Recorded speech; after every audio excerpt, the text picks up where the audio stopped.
বিধাননগরের mayor পদ ছাড়লেন কৃষ্ণা চক্রবর্তী। আচমকা মেয়র পদ থেকে ইস্তফা কৃষ্ণা চক্রবর্তী। তবে ঠিক কী কারণ সে বিষয়ে অবশ্যই জানার চেষ্টা করবে। এখনো পর্যন্ত যে খবর, ব্যক্তিগত কারণ দেখিয়েই কৃষ্ণা চক্রবর্তীর এই ইস্তফা। সত্যি কি ব্যক্তিগত কারণ, নাকি এর পিছনে অন্য কোনো কারণ রয়েছে জানাবে অনুপ রয়েছে আমার সঙ্গে। অনুপ, তবে তিনি ব্যক্তিগত কারণ দেখিয়ে তিনি পদত্যাগ করলেন মেয়র পদ থেকে, এমনটা বলছেন, কিন্তু ব্যক্তিগত কোনো কারণ নয়। তার যে রাজনৈতিক এবং ঘনিষ্ঠ মহল তার কিন্তু প্রত্যেকে এমনটাই বলছে। তার কারণ কয়েকদিন আগে পরপর যখন দুবার বৈঠক হয়েছিল পৌরসভায়, প্রশাসনিক বৈঠক, সেখানে কিন্তু বিধাননগর বিধানসভা কেন্দ্রের যিনি বিধায়ক তথা মন্ত্রী শারদত্ত মুখোপাধ্যায় তিনি উপস্থিত ছিলেন। তার উপস্থিতিতে বৈঠক হয়েছিলেন এবং বৈঠকে কিভাবে কাজ করবে গোটা বিষয় নিয়ে কিন্তু আলোচনা হয়েছিল। এবং রাস্তাঘাট থেকে শুরু করে প্রত্যেক জায়গায় কোথায় কোথায় কাজ হবে, মানুষের পরিষেবা দেবে কিভাবে, এই সমস্ত কিছু আলোচনা হয়েছিল। তার পরবর্তী ক্ষেত্রে দেখা যায় যে তৃণমূল নেত্রী তথা প্রাক্তন মুখ্যমন্ত্রী মমতা বন্দ্যোপাধ্যায়ের সঙ্গে ওয়াই চ্যানেলে যে কর্মসূচি, সেখানে কিন্তু তিনি উপস্থিত হয়েছিলেন। সেখানে যখন তিনি থাকেন, তার পরবর্তীতে দেখা যায় তিনি কিন্তু সেখানেই ইচ্ছা প্রকাশ করেছিলেন যে মেয়র পদ থেকে তিনি ইস্তফা দিতে চান, পদত্যাগ করতে চান। সেক্ষেত্রে দলনেত্রী গোটা বিষয় জানিয়েছিলেন, কিন্তু সেভাবে কোনো রকম সাড়া পাননি। কিন্তু এখানে বলা হচ্ছে আজকে আচমকা তিনি বাড়ি থেকে বেরোনোর সময় সিদ্ধান্ত নেন যে বিধাননগর পৌর নিগম মেয়র পদ থেকে তিনি পদত্যাগ করবেন। এবং আচমকা মেয়র পদত্যাগ থেকে তিনি পৌরসভায় আসলেন এবং সেখানে এসে পদত্যাগ করলেন। তার কারণ হিসেবে বলা হচ্ছে ব্যক্তিগত কারণ, কিন্তু তার যে ঘনিষ্ঠ মহল সেখানে তিনি জানিয়েছেন যে তিনি কাজ করতে পারছিলেন না, কোথাও গিয়ে পালা বদলের পর থেকে তার কাজ করতে সমস্যা হচ্ছিল, সেই কারণে পদত্যাগ করেছে। এই যে গোটা ঘটনা বিধাননগর পৌর নিগম, শুধুমাত্র এই পদত্যাগ ঘটনাকে বহু রহস্য রয়েছে। বিধাননগর পৌর নিগম জুড়ে কিন্তু একাধিক দুর্নীতির অভিযোগ রয়েছে। কোথাও বেআইনি পার্কিং, কোথাও বা বেআইনি নির্মাণ ঘিরে কিন্তু একাধিক অভিযোগ।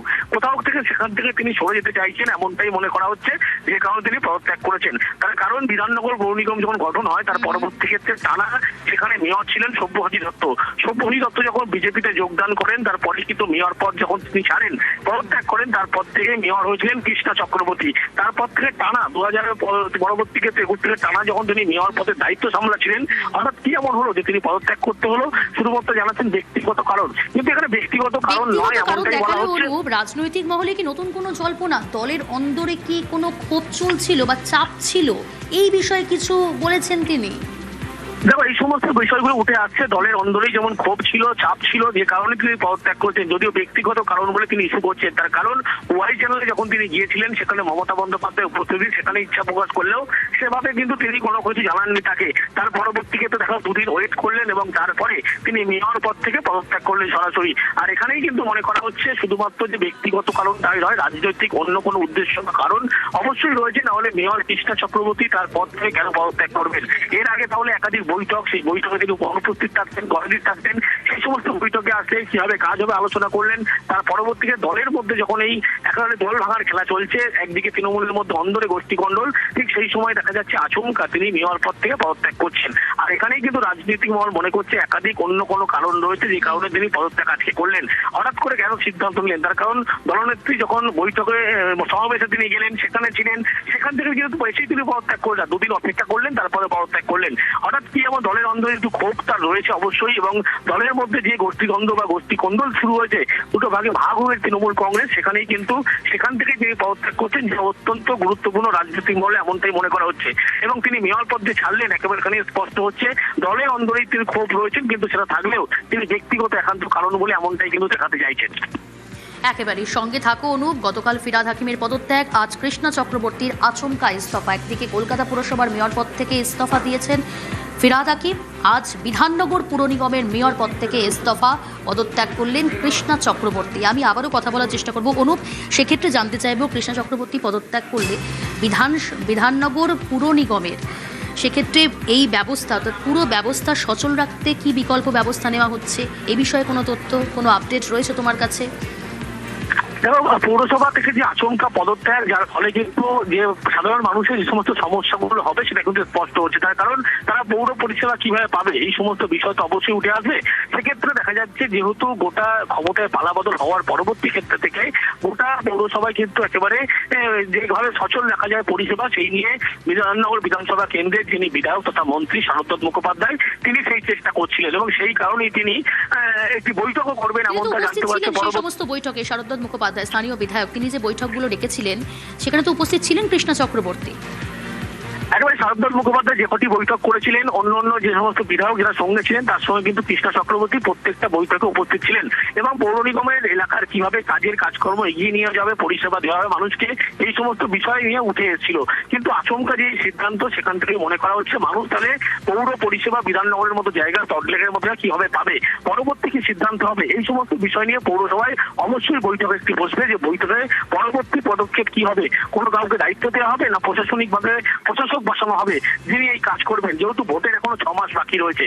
এই বিষয়গুলো কিন্তু আলোচ্যই উঠে আসবে। যদিও আজকে শারদদাস মুখোপাধ্যায়কে কোনো কিছু না জানিয়েই তিনি কিন্তু পদত্যাগ করেছেন। যেহেতু শারদদাস মুখোপাধ্যায় তিনি হচ্ছেন বিধাননগর বিধানসভা কেন্দ্রে একজন বিধায়ক তথা মন্ত্রী, তাকে না জানিয়ে পদত্যাগ করা হয়েছিল। কিন্তু যে কটি বৈঠক হয়েছিল তাকে জানিয়ে কিন্তু আগে বৈঠক হয়েছিল। তাহলে এখান থেকেই মনে করা হচ্ছে যে পরবর্তী পদক্ষেপ কি হবে, অন্য কাউকে দায়িত্ব দেওয়া হবে না প্রশাসনিক বসানো হবে, যে ক্ষেত্রে ভাবে সাধারণ মানুষ বা বিধাননগর বাসীদেরকে পৌর পরিষেবা দেওয়া হবে, এই সমস্ত বিষয় মিটিং বা বৈঠকে আলোচনা। কৃষ্ণা চক্রবর্তী কি বলছেন শোনাই আপনাদের। গল্প, কোনো পালা বদল না, এটা আমি অনেক আগেই করতাম না। সময়টা খুব সিগনিফিকেন্ট। ববি আপনারা এটা ভাবতে পারেন কারোর সঙ্গে আমার কোনো কোনো ব্যক্তিগত কোনো আলোচনা বা কিছু নেই, আমি আমার নিজস্ব সিদ্ধান্ত। আপনাকে কি কেউ চাপ দিয়েছিল? কেউ কেন চাপ দিতে? আমি চাপ পাওয়ার মেয়ে বুঝছো না। দেখুন ডিফাং হয়ে গেছে, এখানে বসে থাকার কোনো মানে হয় না, তাই না? কেউ আসছে না, কেউ কোথাও নেই। তাছাড়া আমার ভাল লাগছে না এবার, আমি কাজের লোক, আমি কাজ খুঁজি, সেটাই আমার সম্পূর্ণ ব্যক্তিগত কারণ। আমি মেয়র থেকে নিজেকে সরিয়ে রাখতে চাই। মানে কাজ করতে পারছিলেন না? না, আমি কাজ করতে পারছিলাম, তাই বন্ধুরা কাউন্সিলর আসছে না কেউ। আরে ভাই ছাড়, আমি সব দেখলাম, কেউ কোনো হুমকি কেউ কিছু দেয়নি। কৃষ্ণা চক্রবর্তী হুমকির কাছে মাথা নত করে না। কেউ কেন হুমকি দেবে? কেন আমি কি চোর নামে ডাকাত আমাকে হুমকি দেবে? আপনি মমতা ব্যানার্জিকে জানিয়েছেন? আমার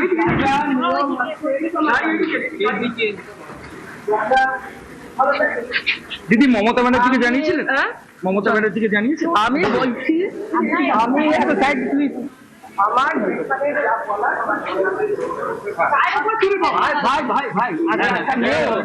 একটা মেয়ে ভাই। আপনি সিদ্ধান্ত কখন নিলেন দিদি, কখন নিলেন? অনেকদিন আগে মনে কমিশনার অ্যাকসেপ্ট করেছে দিদি? কমিশনার অ্যাকসেপ্ট করেছে দিদি? একটা আপনি তো আর আসবেন না পুরসভাতে দিদি? বল দিদি, কত তুমি অনুপ একেবারে তিনি সরাসরি বলছেন আমার ভালো লাগছে না, তিনি বলছেন ব্যক্তিগত কারণের কথা, তিনি বলছেন তার ভালো না লাগার কথা, কিন্তু কোথাও যেন তার মধ্যে একটা ক্ষোভ, তার মধ্যে একটা চাপা রাগ দুঃখ, সেটা কিন্তু প্রকাশ পাচ্ছে একদম ক্যামেরার সামনে তিনি যা বলছেন। একই সঙ্গে এ প্রশ্ন তোমার কাছে আমি রাখতে চাই, আমরা দেখলাম রাজ্যে পালাবদল, ক্ষমতা হারালো তৃণমূল, কিন্তু তৃণমূলের যে পুরো বোর্ডগুলো সেগুলো তাসের ঘরের মতো ভেঙে যাচ্ছে। তৃণমূলের একাধিক নেতা কাউন্সিলর তারা গ্রেফতার হচ্ছেন, তাদের বিরুদ্ধে নানান অভিযোগ, দুর্নীতির অভিযোগ, তোলাবাজির অভিযোগ, কাটমানির অভিযোগ। কোথাও কি কৃষ্ণা চক্রবর্তীটা মনে করলেন যে বিরোধী শিবিরে বসেই প্রবল রাজনৈতিক এবং আইনি চাপ সামলানো কৃষ্ণা দেবীর কাছে খুব চাপের, সেই কারণেই পিছু পড়লেন তিনি? অনুপ তো একাধিক এই জল্পনা কিন্তু উঠছে, যেহেতু বিরোধী আসনে বসে এই চাপ যে তিনি নিতে পারছিলেন না, এতে যেমন এমনটা আছে। অন্যদিকে যেভাবে রাজ্যে পালাবদল হয়েছে এবং দলের মধ্যে এইভাবে কোন্দল চলছে, তৃণমূল কংগ্রেসের মধ্যে দুটি ভাগে ভাগ হয়ে গেছে এবং সেখান থেকেই কিন্তু একেবারে তিনি বেশ কিছু জল্পনা ইতিমধ্যেই তৈরি করলেন। অর্থাৎ তিনি এর আগে বারবার বৈঠকে আসছেন, কিন্তু আজকে আচমকা যে সিদ্ধান্ত, সেখানে ব্যক্তিগত কারণ দেখাচ্ছে এবং তিনি জানাচ্ছেন তার ভালো লাগছিল না। এই দুটি কথার মধ্যে কিন্তু একাধিক ফারাক রয়েছে। অর্থাৎ দলের মধ্যে যেমন কোন্দল রয়েছে, অন্যদিকে দলের মধ্যে যেমন চাপ রয়েছে, আবার অন্যদিকে দেখবে দেখা যাবে বিরোধী আসনে থেকে এইভাবে কিন্তু তিনি মেয়র পদে কোনোভাবে থাকতে চাইছিলেন না। তাহলে কাজ করতে তার একটা সমস্যা যেমন হচ্ছিল, তিনি কিন্তু গোটা তার যে ঘনিষ্ঠ মহল সেখানে তিনি স্পষ্ট করছিলেন এবং সেই কারণেই মনে করা আজকে আচমকা মেয়র কৃষ্ণা চক্রবর্তী তিনি পদত্যাগ করলেন এবং পৌরসভায় আসলেন তার মেয়েকে সঙ্গে নিয়ে, পরিবারকে সঙ্গে নিয়ে, এবং এই সিদ্ধান্ত পরিবারের সঙ্গে কথা বলেই তিনি নিয়েছেন এমনটাও জানা যাচ্ছে এবং পৌর কমিশনারের কাছে পদত্যাগপত্র তুলে দিলেন এবং তিনি আর মেয়র হিসাবে থাকতে চান চান না, পদত্যাগ করতে চান এমনটা বলা হয়। তার কারণ গতকাল রাত পর্যন্ত তিনি পৌরসভার একাধিক কাজকর্ম সামলেছিলেন, সকালবেলা আচমকাই সিদ্ধান্ত নেয়, তারপরে পৌরসভায় তিনি আসেন এবং এখানে আসার পরবর্তী ক্ষেত্রে তিনি পদত্যাগ করলেন। এবং দলের মধ্যে সব থেকে বড় উল্লেখযোগ্য তিনি ব্যক্তিগত কারণ দেখালেও জানাচ্ছেন তার ভালো লাগছে না। আর এখানেই বোঝা যাচ্ছে দলের মধ্যে যেমন একটা কোন্দল নিয়ে তিনি কোন ঠাসা হয়ে রয়েছেন, পরবর্তী কি পদক্ষেপ ভালো নেবেন। না লাগার পিছনে অনেক কিছু লুকিয়ে রয়েছে, অনেক কথা লুকিয়ে রয়েছে। বেশ শোনো।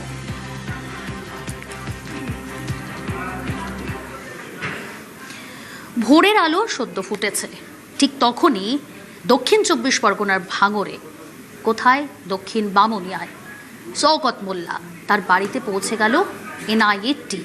কেন? একটু পিছনের দিকে ফিরে চাই। ভোটের আবহ, বিগত 18ই মার্চ একটি পরিত্যক্ত বাড়িতে গভীর রাতে আচমকা বিস্ফোরণ, আর সেই বিস্ফোরণে মৃত্যু হলো এক তৃণমূল কর্মীর। এখানেই শেষ নয়, জখম হয়েছে আরও কয়েকজন।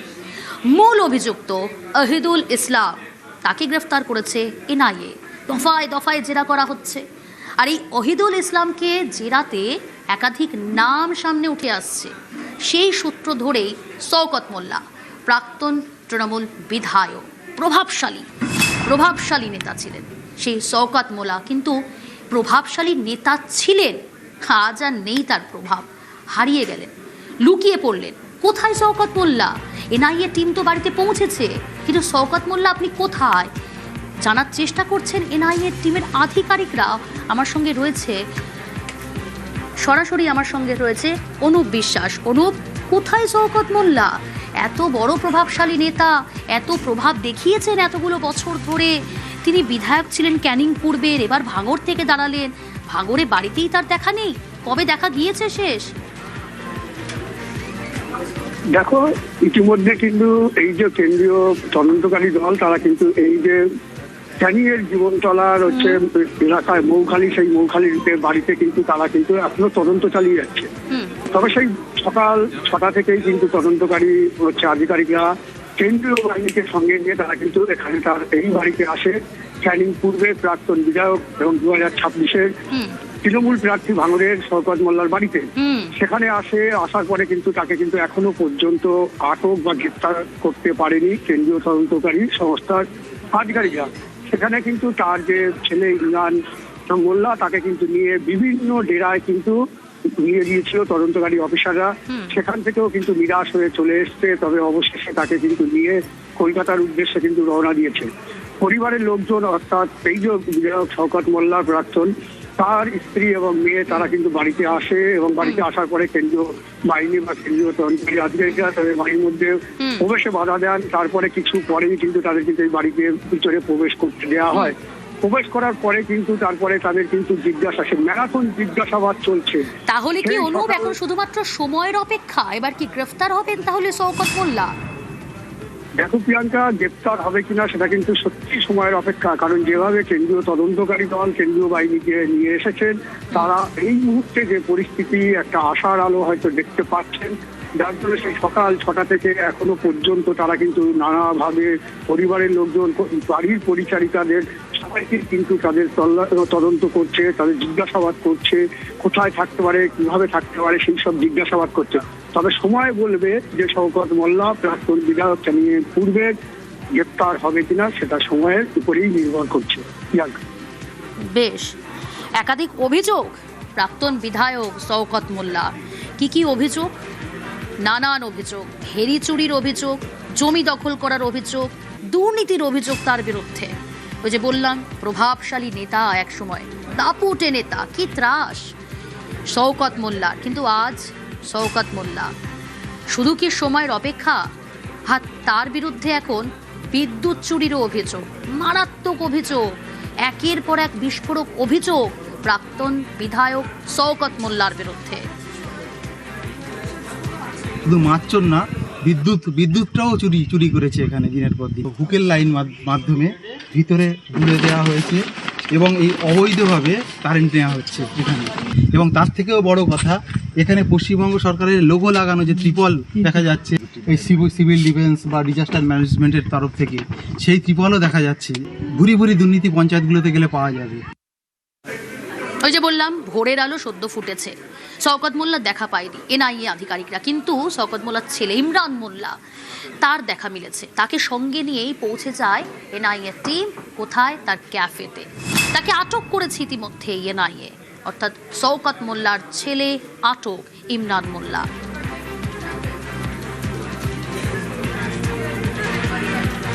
অমিত রয়েছে আমার সঙ্গে টেলিফোন লাইনে। অমিত, শওকত মোল্লার ছেলে, তাকে আটক করেছে এনআইএ, অর্থাৎ ইমরান মোল্লাকে আটক। কোন সূত্রে তাকে আটক, কি জানা যাচ্ছে এনআইএ সূত্রে? দেখো, তোমাকে জানিয়ে রাখবো যে মার্চ মাসে বিজয়গঞ্জ কলকাতা পুলিশের ভাঙড় ডিভিশনের যে বিজয়গঞ্জ থানা এলাকা, সেখানে একটি বিস্ফোরণের ঘটনা ঘটে এবং সেখানে একজনের মৃত্যু হয়। এই ঘটনায় প্রথমে কলকাতা পুলিশ একজনকে গ্রেফতার করেছিল। পরবর্তী সময় এনআইএ যখন তদন্ত হাতে পায় তখন এনআইএ মূল অভিযুক্ত গ্রেফতার করে। ধৃতদের জিজ্ঞাসাবাদ ও জেরা পর্বে সূত্র ধরে শওকত মোল্লা, তার নাম কিন্তু উঠে আসে, তৃণমূলের প্রাক্তন বিধায়ক শওকত মোল্লার নাম উঠে আসে এবং শওকত মোল্লার বাড়িতে আজকে সকালবেলায় এনআইএ কর্তারা, কিন্তু শওকত মোল্লাকে তারা হাতে পাননি বা শওকত মোল্লাকে সেখানে পাওয়া যায়নি। শওকত মোল্লার ছেলেকে সেখানে পাওয়া যায় এবং শওকত মোল্লার ছেলে ইতিমধ্যে আটক করে তার বাবা অর্থাৎ শওকত মোল্লার থেকে বিভিন্ন জায়গাতে তার ছেলেকে নিয়ে তল্লাশি অভিযান চালানো হচ্ছে। শওকত মোল্লার আত্মীয়র বাড়িতে, শওকত মোল্লার বিভিন্ন ব্যবসায়িক প্রতিষ্ঠান, ক্যাফে, এই সমস্ত জায়গাতে যেখানে শওকত মোল্লা লুকিয়ে থাকতে পারে বা শওকত মোল্লার পরিবারের সদস্যদের সঙ্গে কথা বলে শওকত মোল্লার সম্ভাব্য কোন কোথায় যেতে পারেন, এই জায়গাগুলোতে কিন্তু অভিযান চালানো হচ্ছে এনআইএ তরফে। এবং এনআইএ সূত্রে খবর ইতিমধ্যে শওকত মোল্লার ছেলেকে ডিটেইন করা বা আটক করা হয়েছে, কারণ বিজয়গঞ্জে বিস্ফোরণের যে ঘটনা, সেই ঘটনায় শওকত মোল্লার যোগসূত্র উঠে আসছে বা শওকত মোল্লার সম্পর্কে বেশ কিছু তথ্য ইতিমধ্যে হাতে পেয়েছেন এনআইএ কর্তারা। সেই সূত্র ধরে বিজয়গঞ্জ থানা এলাকার বিস্ফোরণের সূত্র ধরেই আজকে কিন্তু এনআইএ অভিযান। নানান অভিযোগ তার বিরুদ্ধে, শওকত মোল্লার বিরুদ্ধে, এবং তার ছেলেকে ইতিমধ্যেই আটক করা হয়েছে। তার ছেলের বিরুদ্ধেও একাধিক অভিযোগ। আচ্ছা, এবার একটু আপনাদের এই শওকত মোল্লা, যাকে বললাম প্রভাবশালী নেতা এক সময়, মানে একদা, একটু সাম্রাজ্যটা দেখুন কতটা প্রভাবশালী, প্রভাব প্রতিপত্তি শওকত মোল্লা, বিশাল সাম্রাজ্য। যে ছবিটা এই মুহূর্তে আপনারা দেখছেন, ইতিমধ্যেই তো আটক ইমরান মোল্লা, শওকত মোল্লার ছেলে। এই ইমরানের ক্যাফে নাম কি জানেন? অরণ্যের কোলে। কি মনে হচ্ছে? খুব রোমান্টিক একটা জায়গা। কিন্তু জানেন কি, এই ক্যাফেটা যেটা দেখতে পাচ্ছেন 40 বিঘা জমির উপর তৈরি, কয়েক কোটি টাকা খরচ করে এই ক্যাফে। দেখুন আগে ছবিটা ভালো করে। অরণ্যের কুলে, ক্যাফের নাম অরণ্যের কুলে। কোথায়? জীবনতলায়। শওকত মোল্লার ছেলে ইমরান মোল্লা, তার ক্যাফে।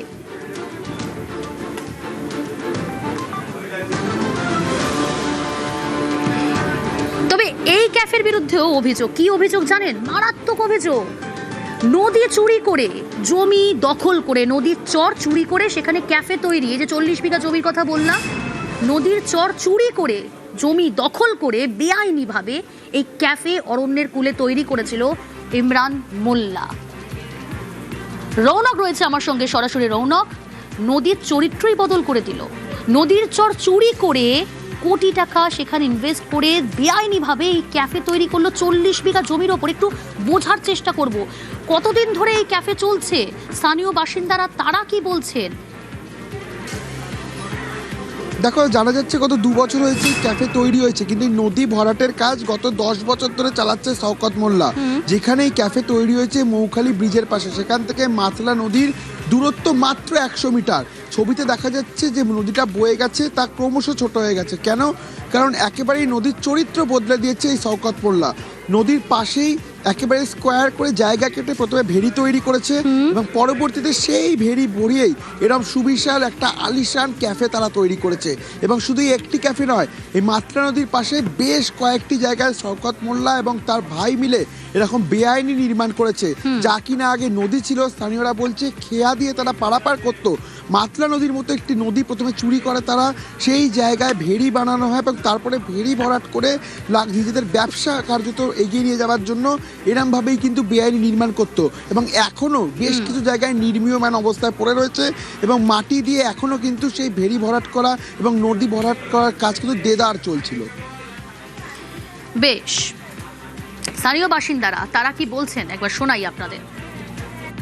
ক্যাব হচ্ছে শওকত মোল্লার, পুরো নদী ছিল এটা, মাতলা নদী। হ্যাঁ, এটা পুরো আমরা এখানে বোট পার হয়ে যেতাম। এটা দখল করে নিয়ে এটা হচ্ছে একটা ক্যাব তৈরি করেছে শওকত মোল্লার ভাই আবু ও করেছে, ঠিক আছে। যারা ওদের হারুন তারা জায়গা নিয়েছে সব কিছু। পুরো বেআইনিভাবে স্যার, পুরো বেআইনিভাবে করেছে। 7,000 বিক্রি হবে স্যার, এখান থেকে সেই ওমতা সব বিক্রি করেছে। গত 18ই মার্চ ভোটের আবহে দক্ষিণ 24 পরগনার বামুনিয়ায় বিস্ফোরণের ঘটনা, সেই ঘটনা তদন্ত শুরু করেছে এনআইএ তৎপরতা। ইতিমধ্যেই সাইরুল মোল্লা, তাকেও কিন্তু গ্রেফতার করা হয়েছে। তার বাড়িতেও পৌঁছে যায় এনআইএ টিম এবং দীর্ঘক্ষণ তল্লাশি চালানো হয়। কিভাবে সাইরুল মোল্লা এই ঘটনার সঙ্গে যুক্ত জানাবো আপনাদের। কল্যাণ রয়েছে আমার সঙ্গে। কল্যাণ, সাইরুল মোল্লা কিভাবে এই ঘটনার সঙ্গে যুক্ত, ঠিক কি অভিযোগে গ্রেফতার এনআইএ সাইরুল মোল্লাকে? একেবারে জানিয়ে রাখি যে বিস্ফোরণের ঘটনা ঘটেছিল, সেই বিস্ফোরণের ঘটনার পর যে এলাকার তৃণমূল নেতার নাম উঠছে ওহিদুল ইসলাম, সে কিন্তু এই শাহরুল মোল্লার সঙ্গে যোগাযোগ করে এবং তার গাড়িতে করে কিন্তু এই যে যারা আহত হয়েছিল ঘটনা, সেই আহতদেরকে উদ্ধার করে সে কিন্তু এই যে বামুনিয়া এলাকা, সেই বামুনিয়া এলাকা থেকে অন্যত্র সরিয়ে নিয়ে গিয়েছিল। সেই ঘটনার পর গাড়িতে একাধিক নমুনা ছিল, গাড়িতে রক্তের দাগ ছিল। সেই গাড়ি শাহরুল ইসলাম সে কিন্তু সেই তথ্য প্রমাণ লোপাট করে এবং সেই সমস্ত তথ্য পুড়িয়ে দেয় বলে এনআইএ সূত্রে খবর। সেই কারণেই ঘটনার পর থেকে এই শাহরুল ইসলামের খোঁজে বিভিন্ন জায়গায় তল্লাশি চালাচ্ছিল এনআইএ আধিকারিকরা। তবে আজকে ভোরবেলা কোচপুকুর এলাকা থেকে তাকে গ্রেপ্তার করে এনআইএ আধিকারিকরা। গ্রেপ্তার করে তার বাড়িতে নিয়ে যায়, যে বামুনিয়া এলাকায় তার বাড়ি। সেখানে গিয়ে দীর্ঘক্ষণ তাকে জিজ্ঞাসাবাদ চলে। তাকে জিজ্ঞাসাবাদ করে পুলিশরা জানতে পারে যে সাতুলিয়া এলাকা, সেই সাতুলিয়া এলাকায় সাইরুল মোল্লাই গ্রেফতার। কারণ সাইরুল মোল্লার বাড়িতে যখন এনআইএ টিম পৌঁছায়, পরিবারের সদস্যরা তারা সেখানে উপস্থিত ছিলেন।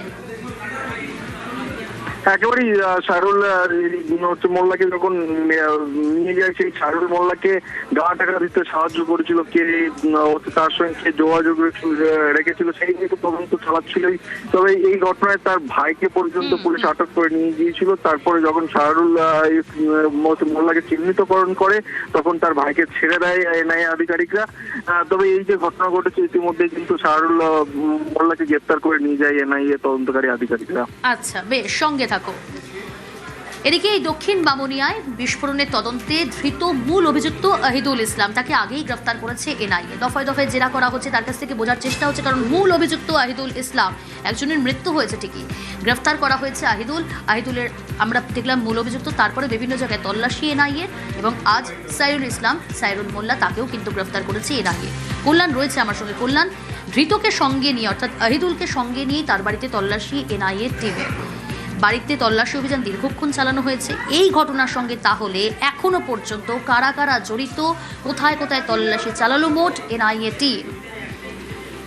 একেবারেই প্রিয়াঙ্কা, জানিয়ে রাখি যে বোমা বাঁধার ঘটনা চলছিল বামুনিয়া এলাকায়, মূলত উত্তর 24 পরগনার দেগঙ্গা, উত্তর কাশীপুর থানার রঘুনাথপুর, এরকম বিভিন্ন জায়গা থেকে যারা বোমা ভালো বোমা বাঁধতে পারে তাদেরকে নিয়ে এসেছিল এই ওহিদুল ইসলাম, তৃণমূল নেতা ওহিদুল ইসলাম। সেই কিন্তু তাদের সঙ্গে যোগাযোগ করে এবং তাদেরকে নিয়ে এসে এই বামুনিয়া এলাকায় বোমা বাঁধার কাজ চালাচ্ছিল।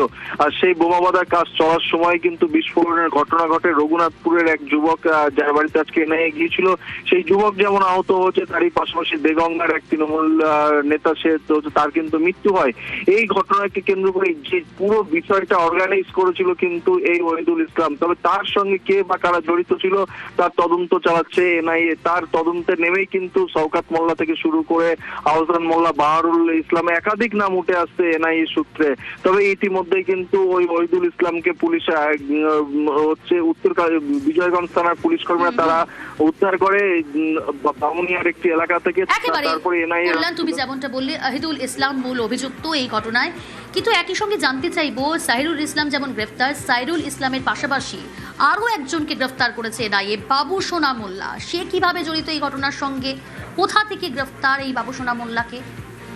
একেবারেই জানিয়ে রাখি, এনআইএ যে তদন্তকারী আধিকারিকরা এসেছিল তারা কিন্তু যখন শাহরুল মোল্লাকে গ্রেপ্তার করে তাকে তার বাড়িতে নিয়ে গিয়ে দীর্ঘক্ষণ জিজ্ঞাসাবাদ চলে, প্রায় 3-4 ঘন্টা ধরে জিজ্ঞাসাবাদ চলে। তখন জানতে পারে যে তার যে গাড়িতে করে এই আহত বোম বিস্ফোরণের ফলে যারা আহত হয়েছিল তাদেরকে নিয়ে যাওয়ার ঘটনা ঘটেছিল, সেই গাড়িটি সে কি করেছে সে জানায়। সে গাড়িটি সাতুলিয়া এলাকার পোলেরহাট থানার সাতুলিয়া এলাকায় সেখানে একটি গ্যারেজে সে দিয়েছিল মেরামতির জন্য। সেই গ্যারেজেই কিন্তু গাড়ির সমস্ত রকম রং থেকে শুরু করে আচ্ছা। সিট কভার থেকে শুরু করে সমস্ত রকম পরিবর্তন করা এবং সেগুলি সেখানেই পুড়িয়ে দেওয়া হয়। সেই ঘটনায় বেশ, ঘোষণা অর্থাৎ বিজয়গঞ্জ বাজার থানায় পুলিশের সাহায্য নিয়ে শাহরুলের গাড়ি যে গ্যারেজে ছিল সেই গ্যারেজের যুবক বাবুসোনা মোল্লাকেও গ্রেফতার করেছে এনআইএ। কি বলছে সে শুনবো। আমাকে একটু জিজ্ঞাসা করছিল যে এখানে কাজ হয়েছিল গাড়িটা কি কি কাজ হয়েছিল সেটা জিজ্ঞাসা করছে আমাকে। কি কি কাজ করেছিলেন কি কি ওই গাড়িতে আপনি? রংবাড়ির কাজ হয়েছিল এটাই। তথ্য প্রমাণ আপনি নাকি পুড়িয়ে দিয়েছেন বলে বলছেন? আমি পোড়াইনি, ওটা গাড়ি মালিক পুড়েছে, ওটা ওই জন্য গাড়ি মালিকের ড্রাইভারকে নিয়ে চলে গেছে। আমি যদি পোড়াতাম তাহলে আমাকে এখানে ছাড়তে কেন? তা কি কি পুড়িয়েছিল এখানে জানা আছে? গাড়ির যাবতীয় মাল যা যা আছে সিট পাওয়ার এসবগুলো পুড়িয়েছিল। মন্ত্রী স্বপন দাশগুপ্ত তৃণমূল ভাঙনে এবার সতর্ক বার্তা দিলেন। সোশ্যাল মিডিয়ায় পোস্ট করলেন তিনি। ভুয়ো বন্ধুদের থেকে দূরত্ব বজায় রাখার কথা বললেন তিনি। মন্ত্রী স্বপন দাশগুপ্ত সতর্ক বার্তা। আর কি উল্লেখ করলেন তার পোস্টে? সুস্মিতা রয়েছে আমার সঙ্গে। সুস্মিতা। মন্ত্রী স্বপন দাশগুপ্ত তিনি এবার সোশ্যাল মিডিয়া পোস্টের মারফত বিজেপি কর্মী সমর্থক এবং রাজ্য বিজেপি নেতৃত্বকেই যে একাধারে তিনি সতর্কবাণী দিলেন সেটা বলাই বাহুল্য। স্পষ্ট করে তিনি তার এক্স হ্যান্ডেলে টুইট মারফত লিখেছেন, ভুয়ো বন্ধুদের থেকে সতর্ক হতে হবে। যারা সুযোগ সন্ধানী এবং সুযোগের সদ্ব্যবহার করেন তাদের থেকে দূরত্ব বজায় রেখে চলতে হবে। শুধু তাই নয়, কে সঠিক সময় পাশে ছিল, কে দুঃসময় পাশে ছিল এবং কে কর্মীদের সঙ্গে কোন সময় কেমন ব্যবহার করেছে সেই বিষয়টি মাথায় রেখে তবেই সামনে পা এগোনোর কথা তিনি বার্তা দিচ্ছেন। সুতরাং সতর্ক বার্তা একদিকে, সতর্ক বাণী তিনি একদিকে যেমন দিচ্ছেন ঠিক তেমনই তিনি জানিয়ে দিচ্ছেন বা বলে রাখছেন যে কোন কোন ক্ষেত্রে সতর্ক হতে হবে। তার কারণ নির্বাচনের পর তৃণমূলের এই যে ধরাশায়ী অবস্থা, তারপর একাধারে যেমন তৃণমূল কংগ্রেসের ভিতর বিধায়ক থেকে আরম্ভ করে কর্মীরা তারা বেঁচে বসেছে, অন্যদিকে রাতারাতি দল বদলে ফেলা অর্থাৎ তৃণমূল থেকে বিজেপিতে রূপান্তরিত হওয়ার প্রচেষ্টাও কর্মী থেকে আরম্ভ করে নেতা তৃণমূল কংগ্রেসের একাধারে দেখা যাচ্ছে। এই যে তৃণমূলের মধ্যে যে স্প্লিটটা হলো, স্প্লিটই বলা যায়, খুবই যেন গুরুত্বপূর্ণ ব্যাপার, একটা আলোড়ন সৃষ্টি করেছে। ভারতীয় জনতা পার্টির দিক থেকে আমাদের এত উত্তেজিত হওয়ার কোনো কারণ নেই। দুই গোষ্ঠী আমাদের রাজনৈতিক প্রতিপক্ষ এবং দুই গোষ্ঠীর সঙ্গে আমাদের কোনো সম্পর্ক রাখা উচিত না। এই যে ভালো তৃণমূল এ খারাপ তৃণমূল এটা বলার কোনো দরকার নেই। আমার মনে হয় দুজনেই তৃণমূল। 4 তারিখে তো যখন ইভিএম গুলো কাউন্ট হলো তখন তো বোঝাই গেল যে কি ধরনের আমরা ম্যান্ডেট পেয়েছি। আমাদের এই তৃণমূলের গোষ্ঠীদ্বন্দ্বের মধ্যে আমাদের একদম দূরে সরে যাওয়া উচিত। এরা আমাদের কোনো বন্ধু না। লোকেদের অভিজ্ঞতা যখন রোজ শুনতে হয় এই সিন্ডিকেট নিয়ে, তোলাবাজি নিয়ে, তখন এটাও বোঝা যাচ্ছে যে এটা অর্ডিনারি রাজনৈতিক দল নয়, this is a criminal enterprise.